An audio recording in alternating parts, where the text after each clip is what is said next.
Alhamdulillahirrahmanirrahim ya. Segala puji bagi Allah Tuhan semesta alam yang memiliki segala kebesaran dan kemuliaan. Tuhan Maha Kaya dan Maha Mengayakan, Maha Kuat dan Maha Menguatkan, Tuhan Maha Besar dan Maha Membesarkan. Oke. Dan semoga salawat dan salam selalu tercurahkan kepada junjungan kita semua, baginda Nabi besar Rasulullah Shallallahu Alaihi Wasallam, serta keluarga, sahabat dan para pengikutnya. Baik, sebelumnya saya ucapkan terima kasih banyak kepada Bank Indonesia dan Kadin Tasikmalaya ya, serta Kang Asep dan Kang Ilham yang sudah memberikan kesempatan saya untuk sharing atau berbagi sama kawan-kawan di pojok UMKM yang luar biasa. Ini update peserta berapa nih? 125 ya. Update peserta 125. Oke. Jadi karena waktu singkat, ini slide saya sebetulnya pernah saya share di Tasikmalaya Berdaya udah cukup lama, tapi karena materi fundamental jadi nggak akan habis gitu loh, kecuali kalau materi teknis itu akan selalu update gitu loh, tapi kalau fundamental ya insya Allah akan cukup panjang gitu, materinya nggak akan berubah-berubah terlalu ekstrim. Oke, baik. Saya share screen ya, bisa ya?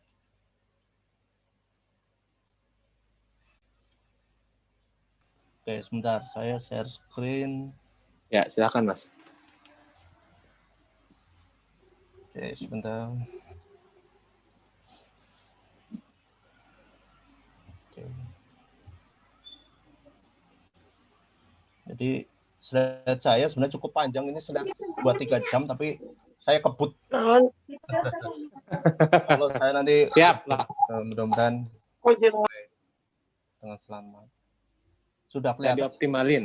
Ya, sudah kelihatan belum? Udah Mas. Oke, bismillah, langsung kita perkenalan. Nanti untuk yang lengkapnya nanti teman-teman bisa download ininya, e-booknya. Saya udah bikin e-booknya, nanti saya kirim linknya. Oke, siap. Oke, ini cukup simpel nama saya. Asli Cilacap ya. Kuncoro, oh, Cilacap. Deket ya? Dekat. Dan dekat Nusa Kambangan maksudnya. Itu dekat rumah ya itu. Dan sekarang saya itu stay di Cibinong, Bogor, Kabupaten Bogor. Oh iya. Nah, saya dulu terjun di dunia internet marketing 2010, sebelumnya kerja di perusahaan Jepang. Ini dulu saya itu welder ya, atau welder ya, ngelas gitu. Jadi alat berat, terus banting setir, nggak dibanting lagi setirnya, ya dicopot, dibuang gitu. Terus terjun ke dunia yang sangat baru. Sebenarnya sejak masih kerja saya udah ikut kursus-kursus internet marketing itu. Kalau ada teman-teman yang tahu Asian Brand gitu ya, Ibu Guru Ana Ahira lah, saya dulu. Oh, Ana Ahira, ya betul. 2010 saya dulu ikut beliau. Wow. Belajar online 1,5 tahun, belajar bikin website dan lain-lain. Nah, terus saya dulu setelah itu saya membangun tim web design dan development sama kawan saya di Cilacap. Terus 2015 saya hijrah, saya jadi timnya Kang Dewa dulu. Banyak orang nggak ngerti. Tapi saya dulu sama Kang Dewa berdua gitu kan, di Billionaire Coach awal-awal. Itu mengerjain project Mahir Copywriting sama Melek Financial yang sama Kang Randy. Kang Randy ya? Saya itu awal-awal itu. Oke. Terus setelah itu 2017 hijrah ke Kang Randy. Ngerjain film. Oh iya, Dua Kodi Kartika. Saya di belakang layar, jadi sejarahnya film KSN dan lain-lain ya saya berempat sama Kang Randy yang di balik itu. Terus 2008 saya ingin belajar properti syariah, bikin agensi, jualan. Terus 2009 bikin lembaga marketing digital dan coaching. Terus memperdalam lagi ilmu-ilmu bisnis, ikut Cikot, Master Cikot, dan alhamdulillah sudah Master Cikot. 2020 bikin ya jasa masih marketing communication.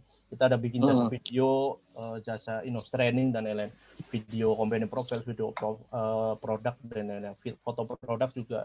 Ada program membangun reseller, misalkan kawan-kawan ada bisnisnya B2B, pembangun sistem dan lain-lain, kami ada programnya.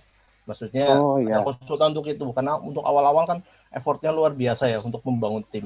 Dan nanti kita bisa bantu untuk bikin kurikulum resellernya, Sampai kita rekrut reseller, kita ajarin mereka jualan.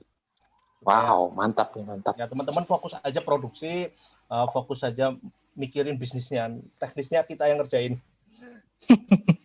Siap. Ya bagi tugas, bagi rezeki lah ya. Gitu. Iya. Singkatnya seperti itu lah. Ini nanti materinya bisa di-download di sini. Nanti coba saya share ini linknya. Jadi bit.ly/ebook FFA. Ebook FFA-nya besar semua. Nanti setelah ini juga kita share di. Oke ya. Jadi kita, ini dulu project Mayor Copywriting sama Kang Dewa, ini melek finansial, dia cepet. Dari SBDKK juga, kita terus belajar SOP sama Pak Lukman ya. Pak Lukman orang Tasik juga. Terus project KSN 2017, ini yang sempat fenomenal, ada berapa ya, total 7.000 peserta. Alhamdulillah diamanahkan dulu untuk mencari peserta, 7.000 peserta luar biasa. Terus terakhir film Bunda ya, film Bunda. Oke, kita cepet. Nah ini saya sekarang terus sama Mumtaz Studio bikin video-video begitu. Oke, lanjut biar cepet. Nah ini kita masuk materi. Jadi bisnis itu by data ya. Jadi teman-teman harus ngerti data. Jumlah marketnya berapa, jumlah misalkan kita punya kompetitor itu udah berapa, itu ada datanya semua. Sama seperti kita ngaji itu ada dalilnya. Jadi bisnis nggak pakai data itu ya nabrak-nabrak gitu kan. Kita misalkan target kita mak-mak di Tasik, ya, Mahmud Abah kan, Mamah Muda anak baru satu, itu ada berapa di Tasikmalaya itu. Nah, kita harus tahu tuh nyarinya di mana. Nah itu kita harus ngerti data-data seperti itu. Jangan sampai kita blank sama sekali, nggak ngerti datanya itu kan. Bisnis itu risetnya harus diperkuat. Selama ada bisnis, riset itu harus selalu ada, selalu hadir untuk supaya kita bisa inovasi. Nanti kita belajar lebih dalam tentang riset di Facebook Ads ya. Terus mengapa harus Facebook Ads? Nah, ada teman-teman yang sudah sebentar. Teman-teman ada di sini yang sudah pernah ngiklan, boleh ini jawab pernah, di teman-teman. Yang sudah pernah ngiklan boleh jawab. Acungkan tangan. Acungkan tangan boleh. Yang penting udah pernah ngiklan Buspos atau apa, nggak masuk Ads Manager nggak apa-apa. Yang penting Buspos, iklan Facebook atau iklan Instagram. Yang penting udah pernah ngeluarin duit gitu loh. Oh, iklan itu ngeluarin duit ya gitu. Udah pernah gitu. Pernah. Pernah ya. Banyak kayaknya Mas yang pernah. Mudah-mudahan udah cukup banyak ya. Alhamdulillah udah cukup banyak. Tapi kita nggak apa-apa lah, kita flashback dulu karena memang banyak mayoritas orang pasti gagal kan. Hanya sedikit yang sukses. Kalau mayoritas orang sukses mah enak gitu kan. Karena mereka itu nggak paham tentang fundamental. Kalau ibaratnya kayak misalkan Kang Sakti, mungkin Kang Ilham itu sudah lama ngiklan, itu kan pasti nabrak-nabrak gitu. Yang boncos yang ini pasti nanti akan tahu gitu loh seiring perjalanan waktu. Nah teman-teman yang baru-baru awal-awal atau belum pernah ngiklan sama sekali, ini beruntung karena kita belajar dari teman-teman yang sudah pengalaman. Saya pun seperti itu. Udah nabrak-nabrak boncos iklan yang 1 juta per sehari, 10 juta per hari dan lain-lain, itu udah ya makanannya harusnya. Dan itu teman-teman bisa hemat waktu belajar gitu loh. Jangan sampai seperti kita dulu, minimal bisa lebih efektif lah iklan, lebih tertarget, lebih efektif, dan tentunya lebih menghasilkan lebih meningkatkan omsetnya teman-teman. Nah, pertama yang jelas kenapa Facebook, alasannya ya pertama platform terbesar di dunia. Jadi kalau kita bikin, Mark ini lagi bikin negara Facebook Raya ini yang rakyatnya 2,2 miliar. Itu semuanya itu ada Messenger, Instagram, WhatsApp, itu semua punya Facebook Group. Nah ini total orang di dunia ini sudah 7 miliar. Nah, ini 56%-nya pakai internet. Ini luar biasa. Internet ini sudah 56% dari total penduduk. Nah ini top platform ya, sosial platform. Ada Facebook nomor pertama, YouTube dan lain-lain. Jadi teman-teman kalau misalkan mau punya channel marketing ya minim di 5 atau 10 besar lah. 5 atau 10 besar. Ini udah update cukup lama ya, 2019. Sekarang TikTok udah naik jauh banget. Nah, jadi minimal kalau teman-teman mau punya channel-channel jualan di mana sih, ya di sini, di 5 sampai 10 besar top sosial platform, jangan di bawah itu pasti ya hasilnya pasti kurang bagus lah. Ya di Facebook, punya channel YouTube, WhatsApp, Messenger dan lain-lain. Nah, terus ini untuk sosial media di Facebook khususnya udah 2 miliar, sekarang udah 2,2 miliar lebih. Instagram udah 1 miliaran, dan luar biasa perkembangannya, makin hari makin luar biasa perkembangannya. Nah, ini di Facebook, ini Indonesia nomor 3, barusan saya cek, nanti kita cek bareng-bareng, udah reach-nya itu 130 juta, barusan saya cek, barusan banget, itu sudah 150 juta reach-nya atau jangkauannya, atau orang yang menggunakan Facebook di Indonesia itu sudah 150 juta. Ini potensi market yang besar banget. Dan herannya, kita lihat, oh ini berdasarkan usia. Nanti teman-teman bisa baca sendiri lebih detail. Ini Instagram di Indonesia nomor 4 juga, sekarang udah lebih dari 60 juta ya. Data semua ini. Nah, ini penting data-data seperti ini supaya teman-teman paham, oh ternyata sebegitu besarnya market kita gitu. Nah, ini di Indonesia. Di Indonesia itu sekarang sudah lebih dari 270 juta rakyatnya. Nah, setengahnya itu menggunakan internet, 150 juta. Bayangin, setengahnya atau 150 juta itu menggunakan internet, setengahnya lebih ya. Jadi kalau kita ngambil data yang tadi itu, pengguna Facebook 150 juta, berarti setiap orang yang mengakses internet, dia punya akun Facebook. Ngeri nggak itu? Jadi setiap orang yang bisa mengakses internet, dia pasti punya akun Facebook. Nah, kan ini potensi market yang luar biasa. Dan kalau kata guru saya itu, sekarang iklan-iklan itu, kalau dulu kan kita ngiklan di brosur dan lain-lain kan, ya hanya dia pegang, kalau nggak minat dibuang, atau kita lihat brosur itu ditempel gitu kan di dinding dan lain-lain. Tapi iklan kita itu sekarang bisa menjangkau ke target sasaran kita itu sampai orang itu mau tidur. Bener nggak? Orang tidur scrolling gitu kan. Kalau lihat iklan kita itu luar biasa loh. Itu kalau dalam bahasa hipnotiknya itu masuk kondisi trance. Orang mau tidur kan mudah sekali kemasukan informasi itu, bisa sampai seperti itu iklan-iklan kita. Jadi kalau kita ngiklan terus-menerus gitu kan ya, potensi mereka untuk membeli itu akan lebih besar. Baik itu secara organik maupun secara berbayar ya. Nah, ini jadi data semua isinya. Jadi supaya teman-teman minimal melek dulu bahwa oh ternyata gede juga ya di Indonesia, ya besar ya. Indonesia itu negara keempat terbesar di dunia gitu kan. Jadi pengguna sosial media juga cukup besar. Yang kedua, pasti iklan Facebook menawarkan iklan yang sangat tertarget ya. Nanti kita bahas lebih dalam. Terus customer-nya itu bisa loyal. Karena kalau kita ngiklan kan pakai fanpage-nya. Fanpage itu ada kayak ulasannya, kayak rating kayak di marketplace itu ratingnya. Kalau ratingnya bagus, itu juga akan menaikkan loyalitas customer kita. Di mata Facebook juga seperti itu.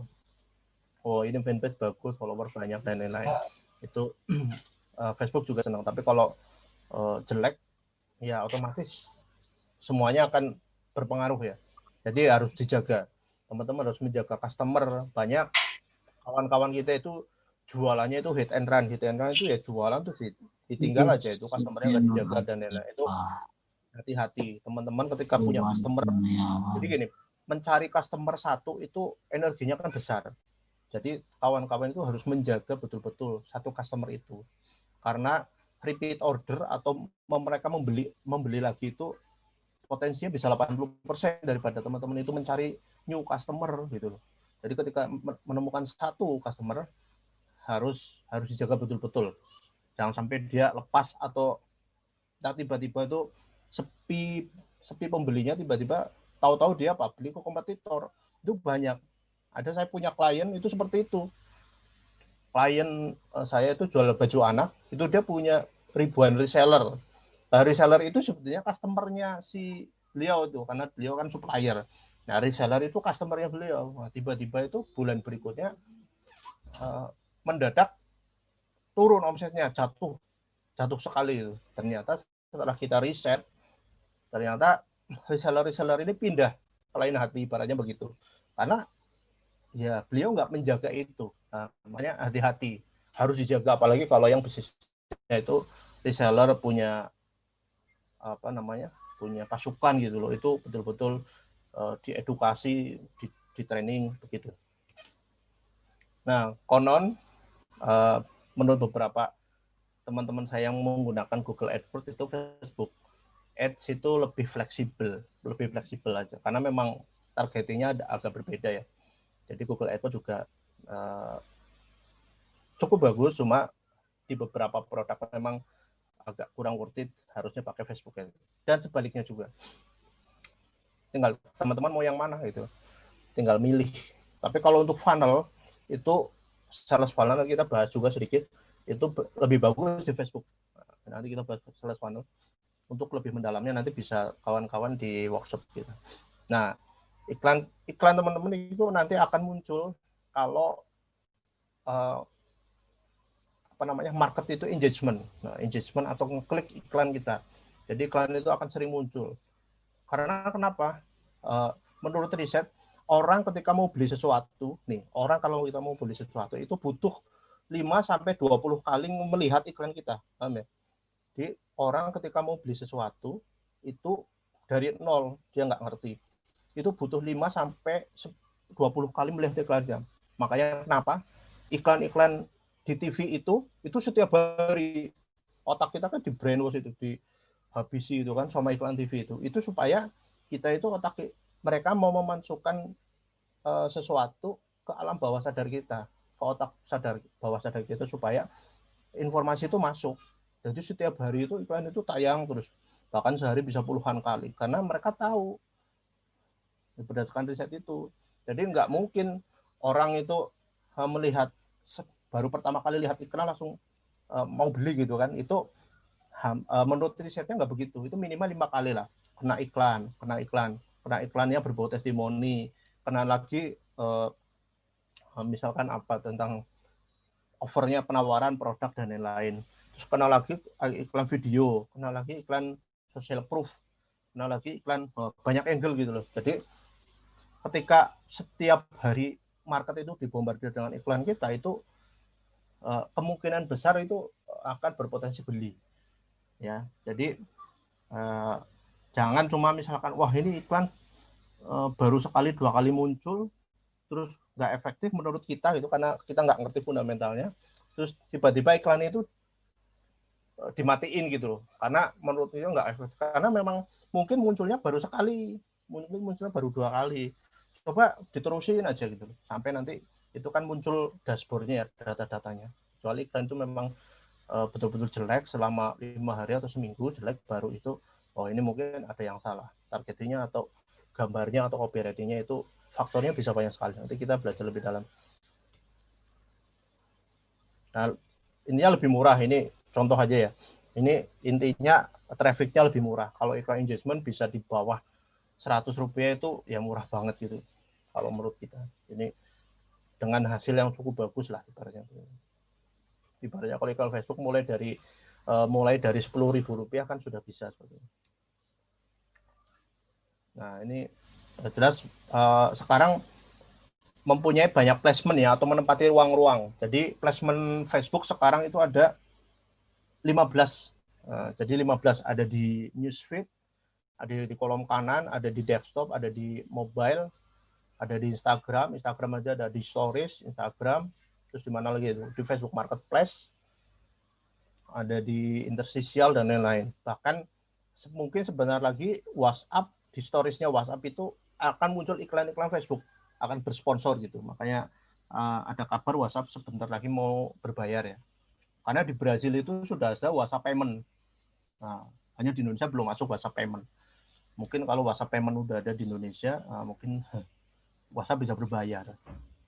Jadi mau milih nih, mirip kayak YouTube, mau nggak bayar tapi ada iklan gitu kan, bersponsor gitu kan, ketika kita swipe statusnya teman-teman kita, atau mau berbayar tapi ya nggak ada sponsor. Toh sebenarnya kita nggak masalah sih. Stories teman-teman kita di WhatsApp juga isinya juga iklan semua. Jadi nggak begitu ngefek sebetulnya. Dan sebetulnya kalau saya kena iklan malah seneng gitu loh, karena kita pengiklan kan, kita kan sebagai orang marketing gitu kan, apalagi mau belajar iklan Facebook Ads, malah senang-senang aja itu untuk belajar. Contohnya seperti ini, saya itu sering sekali screenshot iklan-iklan. Nah nanti bisa saya jadiin bonus mungkin untuk teman-teman yang ikut workshop saya, itu ribuan iklan tinggal dipelajarin tuh, copywritingnya, gambarnya, videonya, iklan Canva seperti apa itu tinggal dipelajarin. Sok mangga itu nanti kita akan kasih ke teman-teman yang ikut workshop nanti. Nah ini sama seperti ini. Jadi, nah ini iklannya beda. Misalkan saya yang sebelah kanan ini ada WhatsApp saya lock. Nah di situ muncul iklan. Itu iklan Facebook itu, bukan iklan Google ya.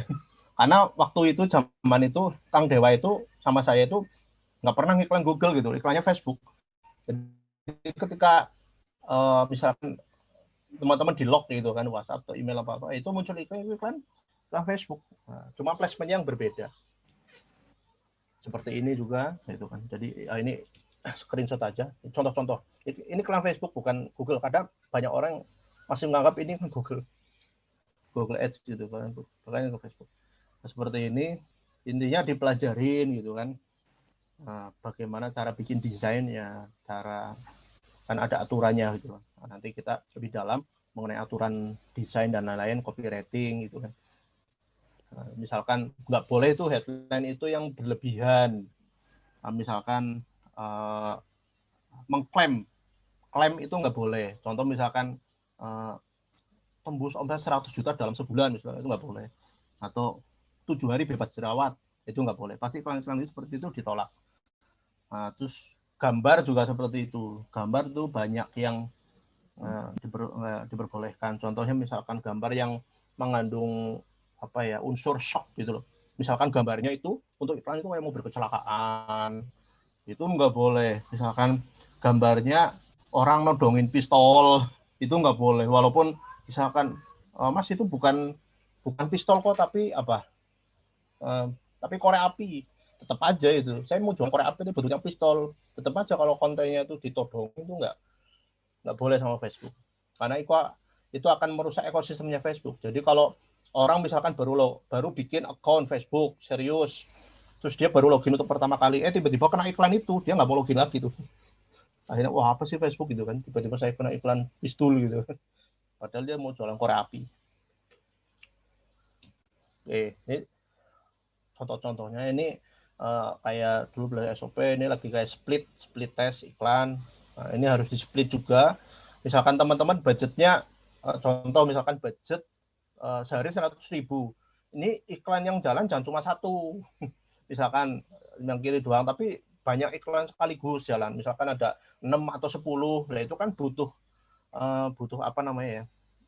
butuh insight yang banyak, butuh ide-ide yang banyak gitu. Kalau misalkan cuma satu doang itu ya bagaimana itu kan.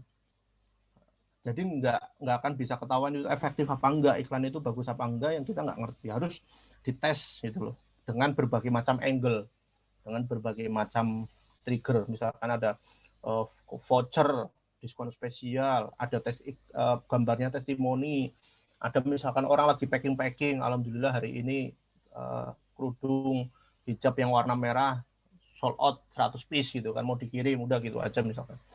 Nah itu harus banyak angle. Nah, itu kita harus kreatif sebagai advertising. Nah itu nanti butuh pengalaman, pelan-pelan nanti kita insya Allah akan belajar ke arah sana. Nah ini 10 mindset penting dalam advertising ya. Kita percepat dalam 15 menit.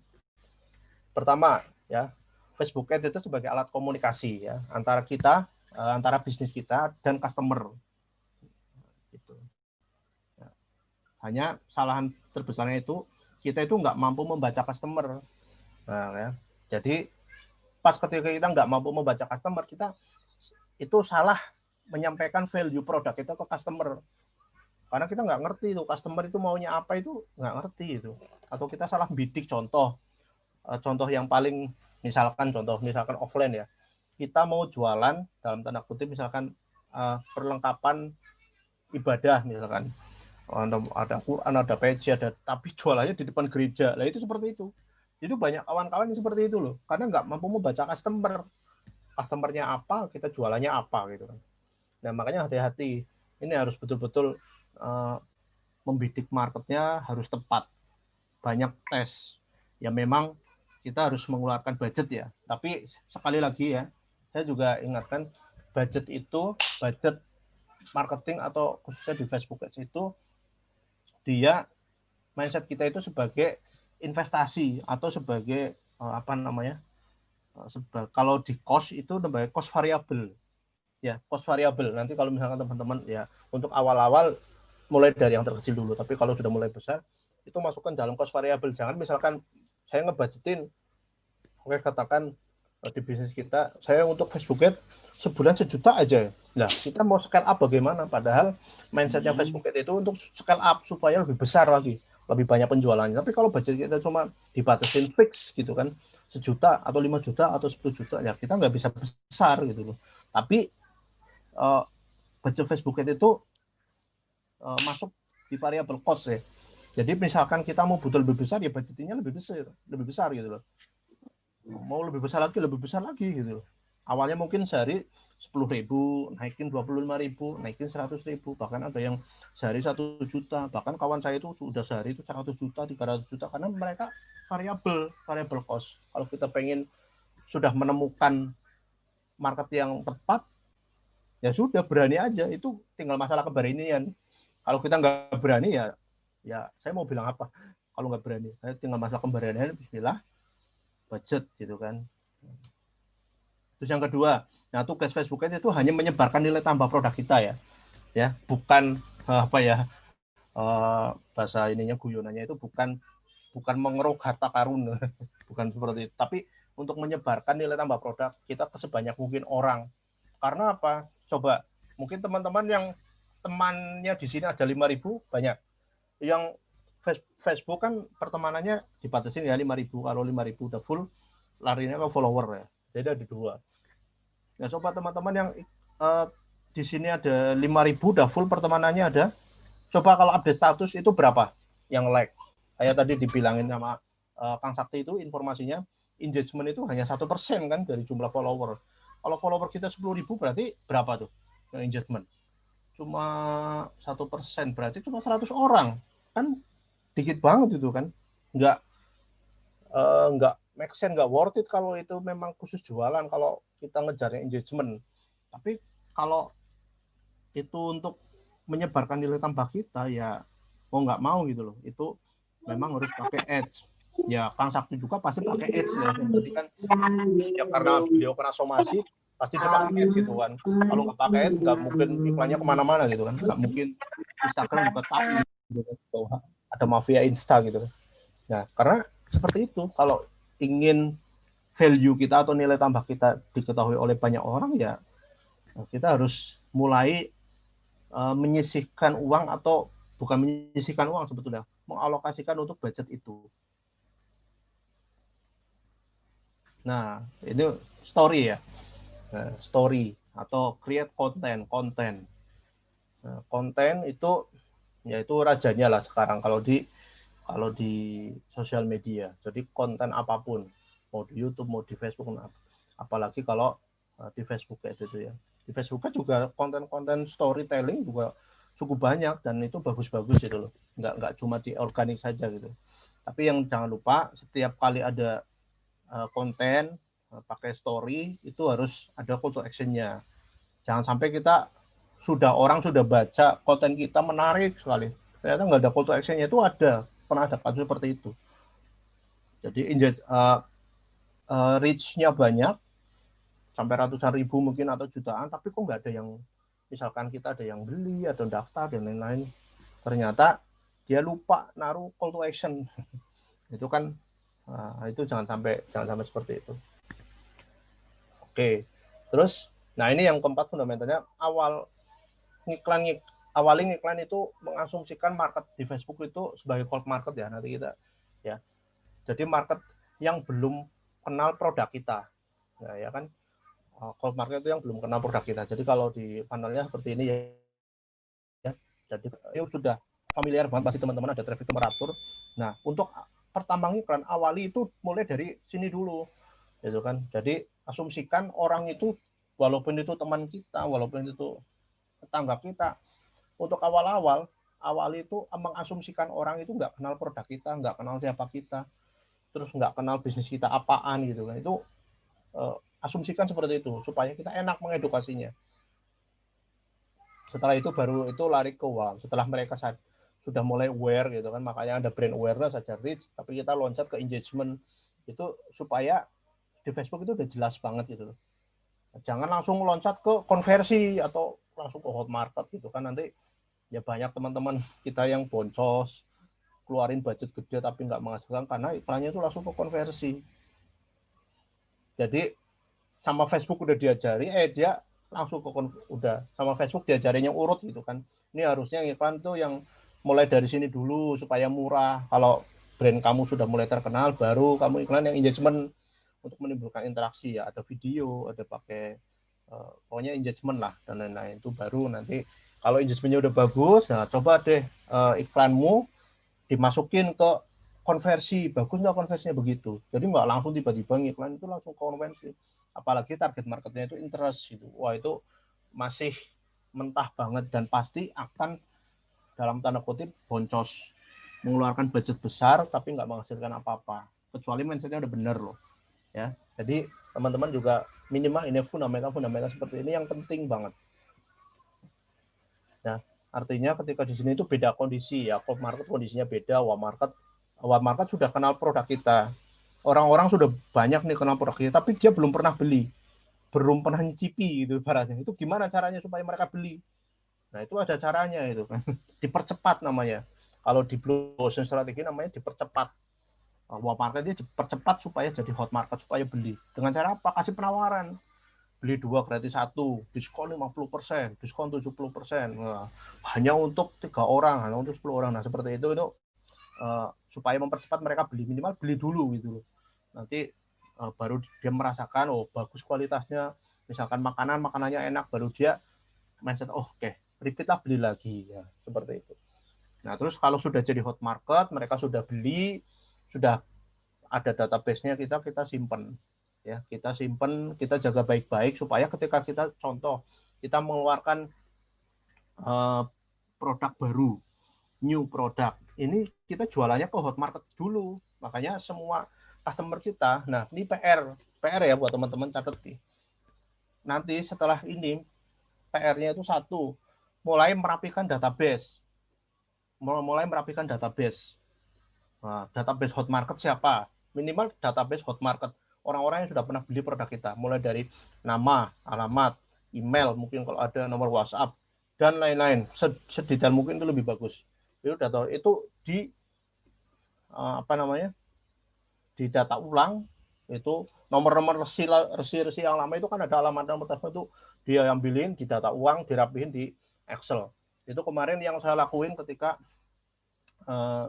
ke klien saya ketika ada pandemi, ketika turun kan, apalagi dia oleh-oleh, orang nggak ada yang masuk ke tokonya oleh-oleh, akhirnya udah. Tapi karena dari awal dia sudah mendatabase seluruh customer-nya, ketika orang masuk ke customer-nya walaupun dia tokonya offline, masuk ke customer-nya toko offline, langsung dimintain nama, alamat, nomor handphone, email. Nah, walaupun dia nggak beli loh ya, dia beli ataupun nggak beli itu langsung dimintain. Nah, ada namanya customer akuisisi namanya. Dikasih apa kayak itu kan, dikasih kayak tasbih kecil gitu kan dan lain-lain lah, itu untuk akuisisi mereka supaya mereka bisa ngasih database. Itu seperti itu dari awal. Jadi ketika ada pandemi seperti ini, mereka betul-betul zero pengunjung, nggak ada pengunjungnya ke toko.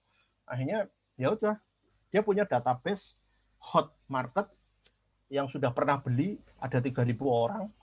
Nah, itu di follow up. Nah, alhamdulillah omsetnya masih tertolong lah, sekitar masih 40% lah. Ya alhamdulillah gitu. Coba kalau nggak ada database itu, kita mau jualan bagaimana gitu kan. Kalau untuk memfokuskan langsung jualan seperti itu online kan butuh proses. Yang paling memungkinkan adalah kita follow up database lama. Ya semuanya di follow up di WhatsApp satu-satu. Jadi semuanya itu yang di store itu jadi CS semua. Ya mau follow up orang 3.000 bayangin, alhamdulillah ada cukup bagus lah penjualannya. Oke, itu ya. Terus, nah awalnya iklan juga untuk membeli data. Jadi supaya kita nggak mindset kita bener dulu. Nah, kita beli data dulu, kita beli email, terus kita lariin ke website kita, harus punya website, nanti kena pixel, nanti kita ada engagement mungkin. Yaitu semua data-data itu nanti kita bisa ambil untuk diiklankan ulang. Nah, itu nanti teknisnya kalau kita di workshop ya. Jadi awal iklan untuk membeli data. Jangan awali iklan untuk jualan. Nah, itu repot nanti. Karena saya itu agak berbeda dengan teman-teman yang lain ya. Kalau yang lain mungkin fokus jualan. Tapi kalau saya agak berbeda. Karena kita fokus membangun list building dulu. Nah, nanti kita panennya itu masa depan gitu loh. Nah, seperti saya dulu sama Kang Dewa, ya ngelis dulu. Nah, sekarang panen nih Kang Dewa nih. Nah, panen karena listnya sudah banyak. Ibaratnya ketika batuk aja salah mencet tombol enter gitu, emailnya terkirim itu 100 juta gitu. Jadi sampai seperti itu ya. Jadi awalin kalau untuk membeli data. Contoh misalkan harus ada namanya produk penetrasi atau lead magnet. Nah, teman-teman yang misalkan punya brand, kalau yang dulu kan e-book dan lain-lain itu bisa lah dibikin. Tapi kalau misalkan punya brand hijab, bikin video tentang tutorial memakai hijab, itu macam-macam tutorialnya, ada misalkan ada 20 video, nah itu dibagikan gratis. Tapi ya syaratnya mereka ada email, nomor HP dan lain itu, membeli data seperti itu. Dan itu kita itu dulu seperti itu, hal-hal itu diiklanin gitu loh.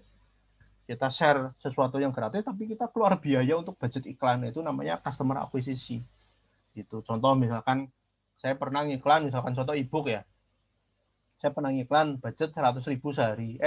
100.000 sehari ternyata ada yang download 50 orang gitu. Berarti kalau dibagi itu 100.000 bagi 50, berarti satu orangnya dia 2.000 orang. 2.000 rupiah.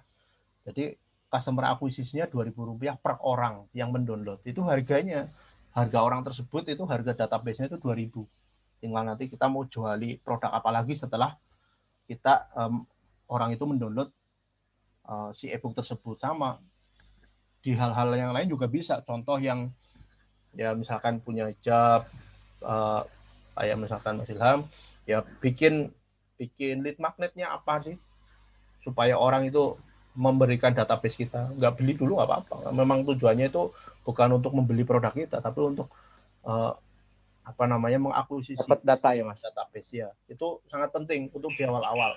Jadi fokusnya itu membangun list building. Nanti baru dikonversi.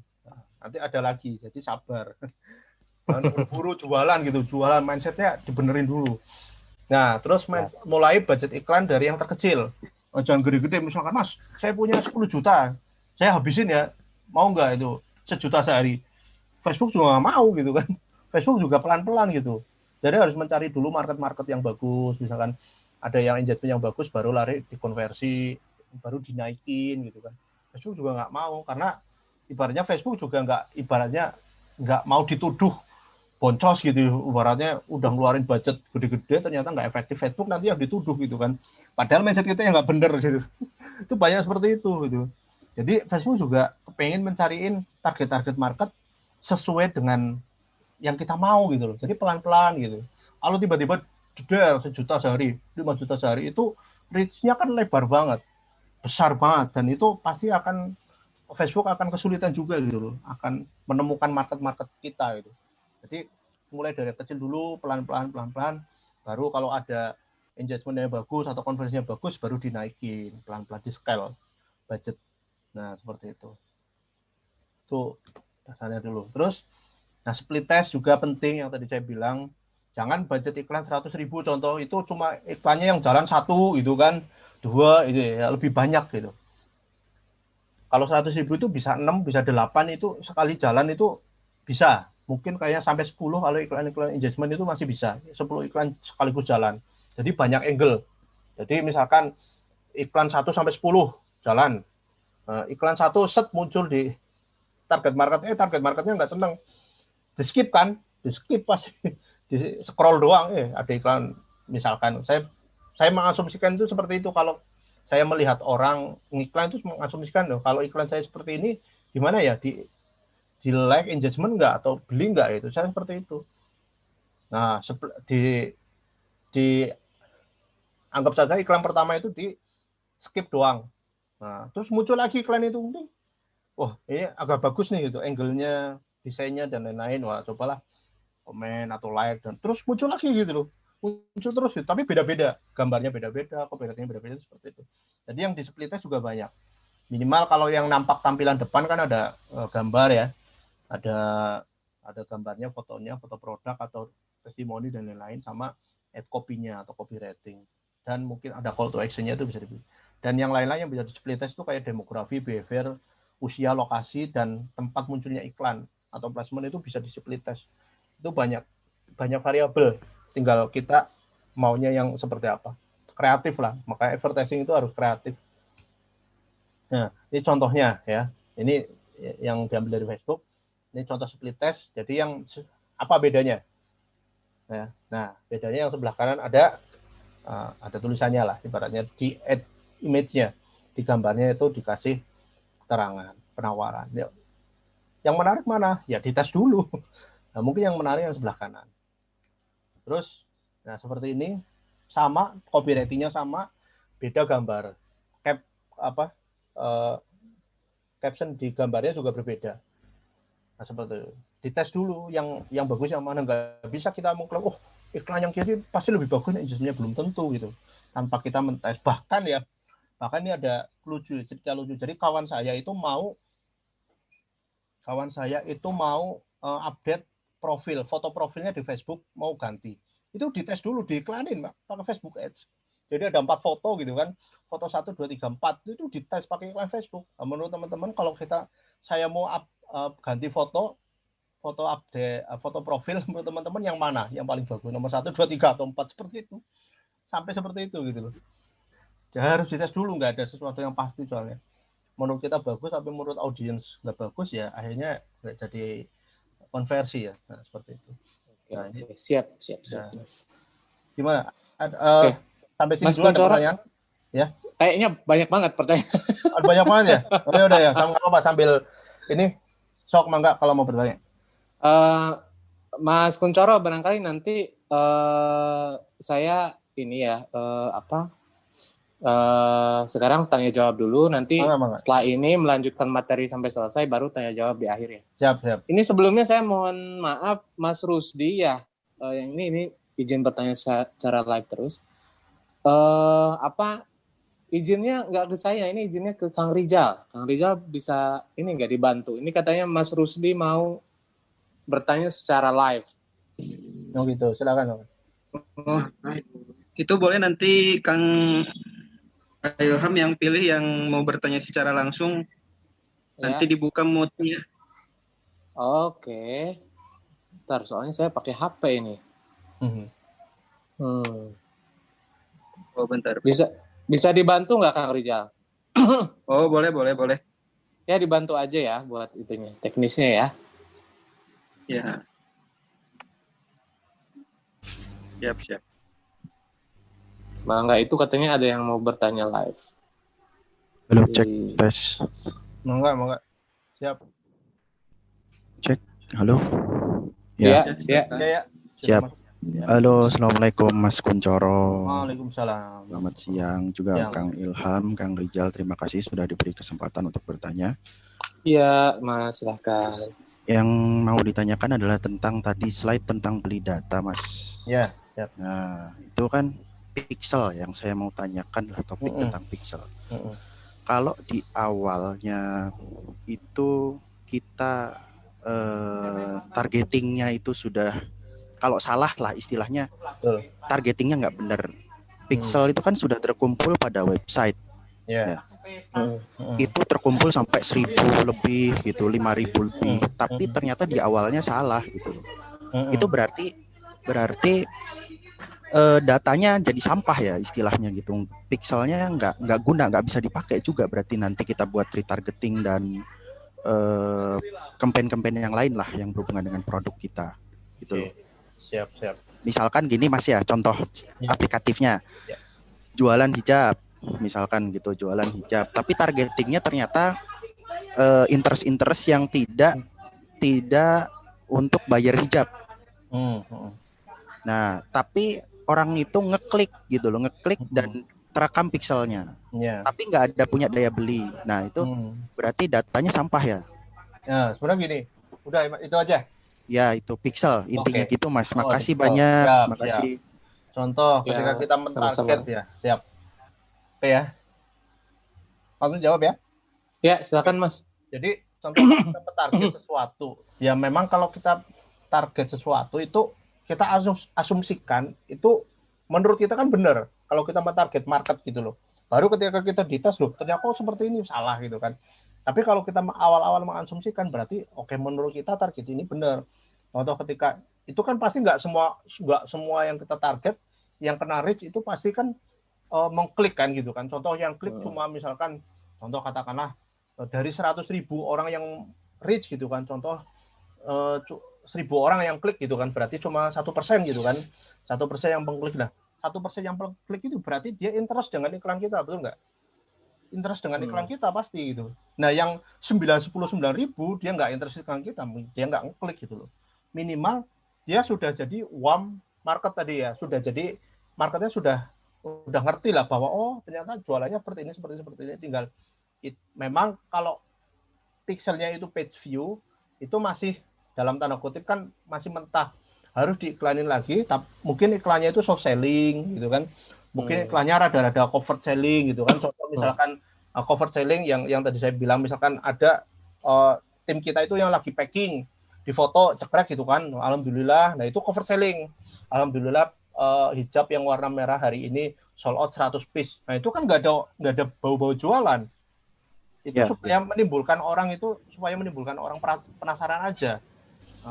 Contoh lagi, misalkan kita punya outlet bakso, itu bisa di cover selling, lagi rame nih di foto jepret itu, alhamdulillah outlet bakso hari ini rame pada ngantri, itu diiklanin konten seperti itu kan kita nggak jualan sebetulnya, tapi tujuan kita di pikiran itu jualan betul. Nanti ada banyak yang komen gitu kan, oh harganya berapa sih yang hijau warna merah, ada yang warna biru enggak, minta nomor WA-nya dong, dan lain-lain, pasti rame banget tuh.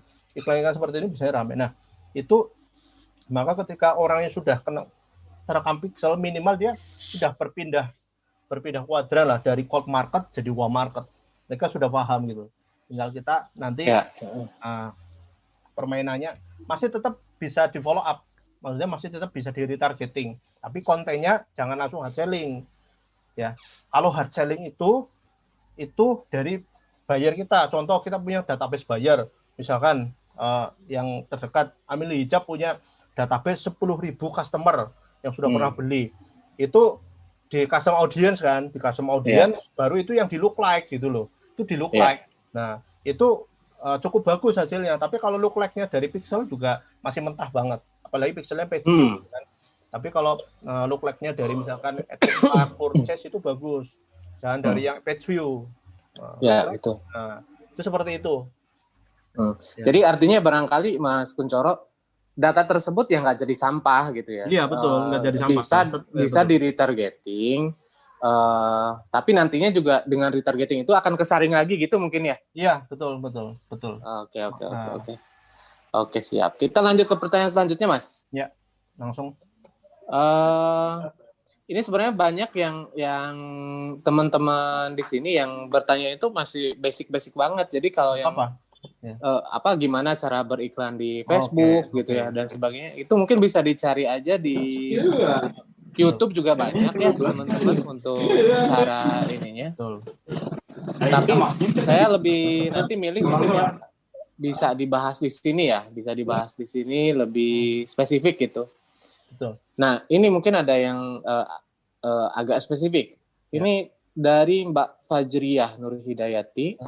bagaimana langkah untuk memasang iklan di FBS ini? Apakah berbayar dalam setiap postingan? Lalu bagaimana cara menentukan target konsumen supaya produk kita tepat sasaran? Ini lebih ke gini mungkin, Mas. Gimana caranya agar di Facebook ini ataupun tadi kan Mas Kuncoro pernah ada yang ketika HP-nya itu di-lock ya. Kemudian ada muncul iklan, padahal itu iklannya di Facebook gitu. Nah, placement-nya di mana aja sih, Mas? Yang sekarang conversion rate-nya tinggi barangkali gitu. Yang nilai-nilai kepastian buat konversinya tinggi itu placement-nya di mana? Oke, siap. Jadi kalau menurut saya kalau placement itu kan tergantung objektifnya, tergantung tujuan kita ngiklan atau campaign kita. Contoh misal campaign kita itu engagement, pasti dia terbatas gitu. Nggak bisa yang tadi itu, misalkan HP itu di lock, muncul itu kalau engagement itu nggak bisa. Itu kalau yang di lock tadi itu pasti iklannya itu minimal di traffic. Di traffic atau di conversion. Kalau di engagement terbatas hanya di feed gitu kan, feed Facebook, feed Instagram gitu kan, atau di stories gitu kan, yang orang itu bisa nge-like, bisa ngomen gitu, karena engagement interaksi gitu. Tapi kalau selain itu mungkin larinya bisa ke traffic gitu kan, mengunjungi halaman atau langsung mengklik, langsung nge-DM Instagram kita atau klik langsung ke WhatsApp kita dan lain-lain, itu seperti itu. Nah, untuk tingkat efektifannya itu memang butuh dites. Jadi saya tuh nggak bisa mengklaim langsung ke WhatsApp ya lebih efektif, nggak juga gitu. Tergantung kontennya juga gitu. Kontennya itu bagus nggak itu, menarik orang kebelet ngeklik nggak itu. Makanya banyak variabel kalau di Facebook ya. Makanya ketika kita misalkan contoh budget 100.000 itu jangan cuma satu iklan yang running gitu. Kita nggak ngerti tingkat efektifannya. Running 5, 10, nah itu kan ya kan butuh wawasan yang luas untuk membuat konten-konten seperti itu, betul nggak? Nggak ya. Karena saya pernah ada punya member waktu pas saya ngadain pelatihan waktu itu di Lombok kalau nggak salah. Itu beliau itu salon cuci helm ya, contoh ya. Beliau punya bisnis salon cuci helm. Nah, beliau itu tukang iklan itu selalu pakai brosur. Lah, brosurnya itu dia cuma before dan after gitu kan. Gambarnya itu helm kotor sama helm bersih gitu kan. Nah, begitu dia masuk ke Facebook kan nggak boleh. Ya kan, kontennya nggak boleh. Salah satunya itu konten before after. Itu kan dalam tanda kutip melecehkan. Gitu kan. Satu masih gemuk, satu udah six-pack gitu kan. Satu masih jerawatan, satu udah mulus gitu kan. Boleh gitu kan. Bahkan saya pernah ngiklan itu dompet kosong gitu kan, dibuka itu kan dompet kosong. Itu sudah running 2 hari tiba-tiba di stop gitu loh. Ternyata nggak boleh melecehkan, wah ini miskin ini misalnya gitu. Menurut Facebook gitu. Itu nggak boleh. Termasuk juga benda mati kayak gitu, helm kotor, helm bersih, before after itu boleh. Nah, terus itu kan salah satunya supaya kita banyak insight, banyak wawasan itu sering melihat iklan. Jadi sekarang teman-teman PR-nya kalau ada lihat iklan di Facebook jangan di-skip. Di screenshot, dipelajarin. Lihat iklan apapun. Sekarang karena kita itu mau jadi pengiklan. Kalau kita sekarang skip iklan kayak gitu, kita mau iklan kita di-skip gitu. Kan nggak mau gitu kan. Jadi iklan YouTube tonton, keren nih iklannya, bisa buat insight. Iklan Facebook, iklan video, apapun iklannya, pelajarin. Kita belajar dari itu. Contoh, saya ngasih insight. Begini Pak, contohnya. Bapak ambil salah satu gambar aja. Contoh helm bersih. Helm bersih itu untuk angle. Nah, terus kasih caption. Mau helm Anda bersih seperti yang di bawah ini, gitu kan? Itu tempat kami, gitu aja. Contoh helm yang kotor. Misalkan menurut riset helm yang nggak dicuci selama sebulan akan menimbulkan 100.000 kuman dan bakteri. Mau helm Anda bersih kembali, cuci tempat kami. Nah, itu salah satu contoh, nggak melulu before after gitu loh. Betul. Itu konten. Oke. Ini terakhir sebelum dilanjutkan materi ya. Siap. Ini menarik sih kalau menurut saya dari Tangerang. Kalau kita menggunakan trik marketing dengan tadi CAC Customer Acquisition Cost, dengan memberikan giveaway dan voucher diskon, apakah tidak mempengaruhi omset penjualan? Bagaimana bisa menentukan strategi yang tepat, menentukan market dalam bisnis dengan dibantu digital marketing yang kreatif, tapi tetap efisien dan bisa menaikkan omset? Menurut saya ada 2 pertanyaan, Mas, di sini. Pertama, gimana caranya agar kita itu masih profit barangkali ya ketika memberlakukan giveaway ataupun voucher diskon. Kemudian yang kedua, bagaimana menentukan profiling market, Mas. Jadi dari misalnya tuh ada yang kan bisnis itu UKM apalagi ya. Ada yang dia itu marketnya udah terbentuk, ada yang marketnya itu belum terbentuk. Nah, dari perspektif iklannya, kalau yang udah terbentuk gimana, yang belum terbentuk gimana gitu, Mas? Ya, oke. Saya untuk giveaway dulu ya, kita misalkan dari itu horor atau enggak lah, tapi ada yang bisa gitu loh. Contoh, ini risetnya teman saya, Riko Huang ya, tahu ya, itu sahabat saya juga. Itu ini sebetulnya materi daging banget yang akan biasanya saya share di workshop, tapi saya bedah dikit ya. Mantap. Riko itu mungkin teman-teman pernah ya, Riko itu meriset yang giveaway. Giveaway itu akan efektif ketika budget iklan itu minimal 10 kali dari barang yang di giveaway. Maksudnya, contoh misalnya kita mau ngasih giveaway totalnya 10 sejuta contoh ya. Nah, itu budget iklan ya selama 2-3 tahun. Dia ngiklan giveaway itu diiklanin gitu loh. Bukan secara organik tapi diiklanin. Itu ternyata akan efektif ketika budget iklan itu menyentuh di 10 kali total yang barangnya di giveaway. Contoh kita mau giveaway produk senilai 1 juta, itu minimal iklannya 10 juta. Tapi harus ada produk namanya, kalau di funnel ada tripwire, produk di belakangnya. Setelah giveaway itu produk apa yang dijualin ke mereka gitu. Yang dipikirin itu supaya dia menutup itu gitu loh. Contohnya itu yang contohnya Mas gimana, Mas? Contoh misalkan saya mau giveaway contoh misalkan hijab lah ya, 10 hijab senilai 1 juta, satunya 100.000. Nah, saya budgetin 10 juta dalam waktu 1 bulan misalkan. Nah, 10 juta dalam waktu sebulan itu nge-reach berapa ratus ribu, itu banyak kan? Iya. Banyak kan? Nah, itu pasti bagaimana caranya itu dari budget 10 juta itu saya dapat minimal 5.000 database atau sampai 10.000 database. Itu ya saya gimana caranya? Misalkan yang mau giveaway itu harus subscribe dulu kan nama emailnya dan lain-lain, itu supaya kita follow up. Oke. Nah, itu dapat database dan lain-lain. Contoh katakanlah saya dapat 5.000 database gitu. Nah, baru kita follow up via email marketing. Makanya memang harus ada layanan mendukung yang lain, enggak semuanya betul. gitu. Pakai email marketing. Jadi di belakang itu di follow up-nya pakai push ke 5.000 orang. Katakanlah dari 5.000 itu konversi 10% aja gitu kan. 500 orang yang beli. Ya, 500 orang yang beli produk kita, misalkan senilai 100 ribuan, berarti berapa tuh? Nah, lumayan lah ya, 50 juta. Lumayan lah, iya betul. Nah, itu seperti itu loh contohnya. Oke. Riset yang sederhana. Nah, terus yang tadi Mas satu lagi sedikit barangkali. Jadi gimana posisi UMKM yang udah tahu profil marketnya sama yang belum tahu profil marketnya gitu, Mas? Oke, nah kalau saya biasanya gitu, teman-teman UMKM biasanya itu membuat produk, saya nggak bilang salah ya, tapi harusnya mulai dari riset dulu. Kalau saya ada di toolsnya itu, tools audit kompetitor itu tools grounded sebetulnya, itu powerful banget. Itu kalau saya bedah itu bisa sehari 2 hari itu. Tool audit kompetitor itu harusnya membuat produk itu dari situ, dari meriset kompetitor, dari meriset produk. Tapi kebanyakan teman-teman UMKM kan contoh membuat produk dalam tanda kutip ya, dalam tanda kutip asal bikin gitu loh. Mungkin sesuai dengan hobinya sendiri, sesuai dengan pikirannya sendiri, otaknya dia udah bikin lah. Begitu dia jualan, bingung ini jualan kemana ya gitu kan? Iya betul. Jadi kebanyakan orang memang dibalik gitu loh. Tapi ya nggak apa-apa. Nah kalau sudah seperti itu berarti kita harus memprofiling market. Nah dari menjawab banyak pertanyaan sebetulnya teman-teman harus bisa menjawab banyak pertanyaan. Kira-kira produk ini misalkan saya jual snack saya harganya 20 ribuan. Ini akan dibidik ke arah mana? Contoh, misalkan saya punya klien dulu, dia jualan snack juga, snacknya harganya 15-20 ribu. Begitu dia udah bikin produk, dia bingung ini mau jualan ke arah mana. Ya udah, segmentasimu ke arah mana?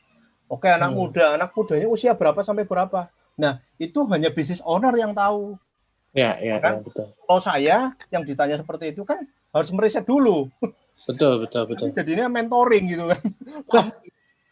Nanti harus ya kan dibedah lagi gitu kan. Ya. Oke, segmentasinya karena berapa. Nanti contoh, kita mau menggarap Tasik dulu lah. Kita jadi lokal hero dulu kan. Market anak muda yang usianya misalkan sampai remaja, yang usianya 18 sampai 25 tahun misalkan, itu ada berapa sih? Di Tasikmalaya itu kan ada data-datanya. Nah, betul, di Facebook ada berapa? Nah, minimal kita tahu data-datanya itu dulu, baru orang-orang ini ada di mana gitu loh. Orangnya betul. Mana, gitu loh. Dan itu memang ya butuh effort. Ketika orang itu ada di mana, ada di komunitas ini ya udah kita masuk ke komunitas itu. Contoh misalkan ibu-ibu, Mas, market saya itu ibu-ibu loh, mak-mak loh. Nah, market saya itu ada di mana Bu mereka? Mereka itu suka arisan-arisan di majelis-majelis, ya udah ibu ikutin majelis itu, ibu masuk ke arisan-arisan itu, ya nggak apa-apa, ada kepentingan, toh mereka semua juga ikut arisan itu, ada kepentingan kan begitu, ya nggak apa-apa, kita ada kepentingan paling di sana. Sebenarnya nggak melulu harus di online. Nah kalau online nanti ada pendekatan tersendiri. Bahkan ketika saya dulu pernah contoh ngiklan suplemen pelangsing ya, itu risetnya itu secara offline loh.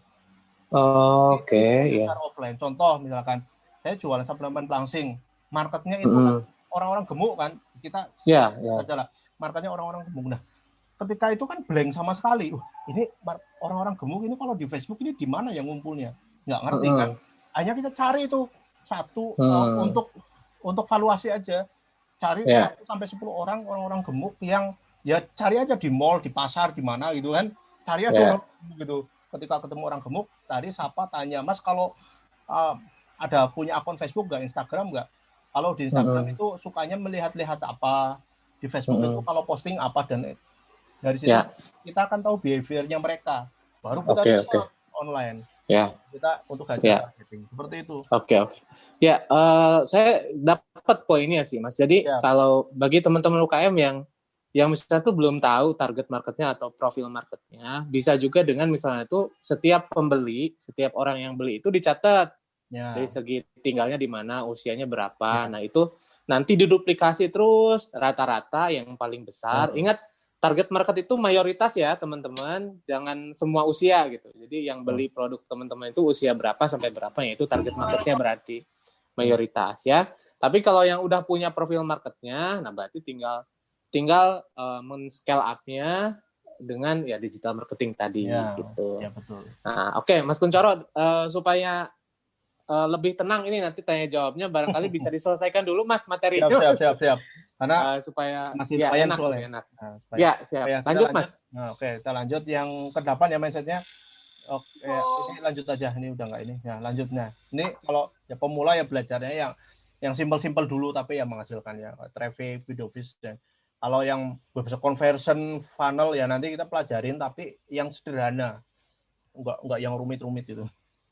Karena memang budgetnya kan terbatas juga. Yang ini yang ke-10, advertising harus kreatif, itu kan yang tadi saya bilang, artinya bermain dengan banyak angle.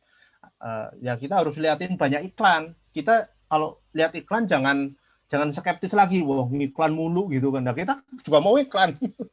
Kalau kita bilang seperti itu ya iklan kita mau di skip. Kalau nggak mau di skip ya kita pelajarin iklan-iklan orang-orang gitu kan. Dan itu luar biasa loh. Jadi sampai targeting itu ngeri sekarang. Jadi Messenger itu bisa merekam percakapan kita. Messenger itu bisa merekam percakapan kita. Misalkan HP kita ditaruh nih, digeletakin. Itu Messenger itu bisa merekam percakapan kita dan untuk dijadiin targeting apa-apa aja yang diobrolin. Contoh waktu itu saya lagi ngobrol tentang masalah akikah. Saya kena iklan akikah itu beberapa kali itu. Iya. Wow, gila ya sekarang bener. Sampai AI-nya Facebook itu udah sampai seperti itu. Artificial gitu. Saya tuh kemarin ke Tasik tuh ngobrolin koko, ngobrolin gamis, itu saya kena iklan koko. Itu kan baju dakwah dan lain-lain itu saya kena dibombardir. Jadi ternyata benar Messenger itu merekam percakapan kita, dan kalau ada keyword atau interest yang masuk itu kita jadiin targeting oleh si pengiklan itu, seperti itu. Jadi sampai seperti itu. Nah, kan lumayan kan, wah, saya lagi riset misalkan baju-baju muslim kena iklannya, ya udah kan enak kan. Jadi langsung saya screenshot, saya pelajarin, seperti ini ya. Yang komen ribuan. wah ini enak nih. Seperti itu loh. Jadi lumayan lah. Oke. Ini kalau persiapannya jelas ya, kita ya bikin riset dulu audiens. Ini memang cukup panjang. Nanti kita kasih tahu sedikit, terus bikin ad copy-nya bagaimana, deskripsi produk yang benar. Terus ya pasti fotonya yang jelas lah, jangan yang ngeblur lah. Ya sekarang kan buka aja tutorial foto produk melalui handphone di YouTube, wah banyak banget. Tinggal gimana caranya teman-teman itu serius nggak gitu kan, konsisten nggak gitu kan. Nah, banyak semua ada di YouTube. Tapi kalau mau belajar, ada yang tipikalnya orang itu belajar Facebook Ads di YouTube banyak mas, tapi nggak bisa tetapnya. Ada memang tipikalnya orang harus didampingin. Nah, ada yang orang tipikalnya melihat video langsung bisa. Ada yang tipikalnya membaca doang, langsung masuk. Dia nggak bisa, harus didampingin ada. Ya. Oke. Ini lewatin dulu nanti. Ini analisa market juga. Ya. Ini langsung naik objektif Facebook yang tadi itu. Nah, funnelnya Facebook seperti ini. Yang sebelah kiri itu brand awareness, itu sebenarnya dia cold market. Terus consideration, nah, itu sudah masuk warm market. Conversion itu hot market. Jadi ini sudah di funnel sama Facebook sudah dibikin sedemikian rupa. Jadi ikutin aja lah. Ya minimal mulai dari consideration lah. Mulai dari traffic, engagement, atau video, atau lead generation juga boleh. Nah, baru nanti jangan langsung tiba-tiba target kita interest, langsung ke conversion. Ya udah boncos kemana-mana nanti. Ya kan? Jadi pelan-pelan. Kalau conversion pun ini harus ada website atau landing page, itu wajib ya, harus ada. Nah, harus ada. Nanti kita kalau mau belajar landing page boleh kapan-kapan, tapi harus offline ya. Kalau saya udah pernah ngadain pelatihan online tapi teknis, aduh, effortnya luar biasa. Jadi minimal nanti ya kapan kalau belajar landing page itu, kalau misalkan saya datang ke Tasik ya itu for free lah, tinggal teman-teman siapin domain hostingnya aja. Nanti kita siap nanti dikontak sama saya Mas. Siap. Nah, ini lanjut mas. Ini funnelnya Facebook ya, awareness, consideration, conversion. Jadi awareness meningkatkan kepedulian supaya memperbanyak orang yang sadar dulu tentang produk kita, brand kita, bahkan kitanya sendiri itu supaya penjual, supaya banyak orang yang tahu. Baru consideration. Contoh semua iklan di TV itu awareness. Nggak ada iklan di TV itu consideration dan conversion, itu nggak ada. Semua iklan di TV itu hanya menyadarkan orang loh, ini ada produk baru ini gitu kan. Ya baru gitu. Ya kan? Betul. Nah, itu. Terus ini cara simpelnya sih. Ini yang tadi yang bilang itu customer persona ya, customer persona. Nanti ada kayak toolsnya itu. Nah, misalkan jualan hijab sederhananya gitu. Di komunitas organisasi apa, yang usia berapa agamanya, terus kebiasaannya ngapain aja sih orang ini sih. Biasanya itu beda-beda. Teman saya nih, contoh, teman saya mau launching hijab waktu itu. Dia itu iklannya itu nggak langsung hijab, tapi apa iklannya? Karena dia iklan marketnya itu ya tadi Mahmud Abbas, mama muda anak baru satu. Iklannya itu dia iklan resep-resep masakan. Oh iya. The box kan, resep-resep masakan. Misalkan 50 masakan dari tempe. Itu dia cari resep-resep, dia bikin e-book boleh atau dijadikan artikel di website, dia iklanin itu. Iklanin di bus gitu, karena marketnya itu ke situ. Baru ketika dia fanpage-nya rame, banyak yang nge-follow, banyak yang nge-like, baru dia jualan di situ. Bahkan awal-awal jualan organik loh, nggak pakai ads. Jualan hijab itu langsung rame. Tapi dia dipancing dulu. Nah, itu harus out of the box kan. Ya, itu biasanya ngapain sih? Suka masak. Ya udah bikin konten masak deh. Nanti pada ngumpul tuh hobi kesukaannya dan itu kalau menentukan targeting ya, terus pengajian ustadz siapa dan lain-lain. Nah itu, nah ini nanti skip aja. Nah ini yang terakhir mungkin ya, audiens Facebook ada 3 audiensnya, terus ada core audience, ada custom audience, ada lookalike audience. Kalau core audience itu ya misalkan jumlah pengguna Facebook di Indonesia 150 juta orang, nah itu core audience-nya. Yang bisa kita bidik 150 juta orang, tinggal yang spesifik seperti apa. Customer audience tadi itu nomor WA, kita punya 10.000 database customer, masukin ke Facebook, buat targeting bisa, email bisa, dan lain-lain. Lookalike audience nanti dibahas seperti ini nanti. core audience ada demografi, interest, behavior. Ini kalau dibedah ini banyak banget. Demografi, education, sebanyak ini. Saya kadang-kadang tapi ini sifatnya apa ya, dinamis. Bisa kadang kalau nggak dipakai dia hilang. Ini ada. Nah, akhir di bulan Agustus dan lain-lain itu. Iya benar. Tuh banyak banget. Kita relationship ada married, relationship, engagement, separate, single, ada yang nama unspecific. Ada yang widow, siapa yang mau janda. Jadi, ya barangkali mau target itu ada. Nah ini interest, ini interest yang paling banyak dicari. Nah ini banyak banget. Jadi terus kita mau misalkan kita mau rekrut seorang internet marketing, dari interestnya apa nih? Digital marketing. Untuk iklan kita mencari digital marketing, rekrutmen karyawan ada, apalagi jualan, music, movie, reading, banyak. Cookies. Ini yang interest yang kelihatan ya. Yang nggak kelihatan ini hiddennya lebih banyak lagi. Siap. Ini tinggal ya diketik aja nanti muncul kok. Cuma ini kan supaya teman-teman untuk insight aja. Ini behavior atau kebiasaan. Nih, ini luar biasanya Facebook seperti ini. Nih, orang yang mengakses Facebook dari Chrome, dari Google. Misalkan saya nih akses Facebook dari Chrome, itu ke-tracking sama Facebook. Dari Opera Mini, dari Safari, itu ke-tracking semua. Tracking sistemnya. Terus bahkan ini nih, ini orang yang mengakses Facebook melalui iPhone berapa? Ini nambah. Itu ke-tracking semua sama Facebook, itu bisa ditargeting. Misalkan saya nih